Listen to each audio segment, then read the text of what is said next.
खुद आया, मुझे आधा घंटा लगा यहाँ से क्रॉस करने में। ये डीसी ये बिल्कुल गलत बात है।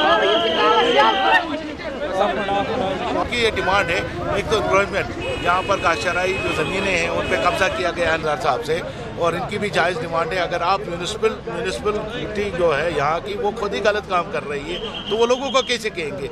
जितना भी इनको, चाहे म्यूनिसिपलिटी हो, चाहे गवर्नमेंट डिपार्टमेंट हो, चाहे किसी प्राइवेट आदमी ने किया हो, उसको क्लियर करना चाहिए।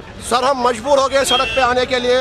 यहाँ की एडमिनिस्ट्रेशन ने हमें मजबूर किया है, यहाँ के जो डिस्ट्रिक्ट एडमिनिस्ट्रेशन है उनने मजबूर किया है, यहाँ की सिविल एडमिनिस्ट्रेशन ने हमें मजबूर किया है, यहाँ पे म्यूनिसिपलिटी ने हमें मजबूर। अब मैं लास्ट वार्न कर रहा हूँ गवर्नमेंट को, अगर 4 दिन तक हमारे मामला हल नहीं हुए मैं हमाकीर हड़ताल दूंगा as a district president, trade president Bandipora. उसके बाद as a vice president JNK, खबर मुझे लग रहा है मुझे ये हड़ताल श्रीनगर लाल चौक तक नहीं ले जाने पड़े।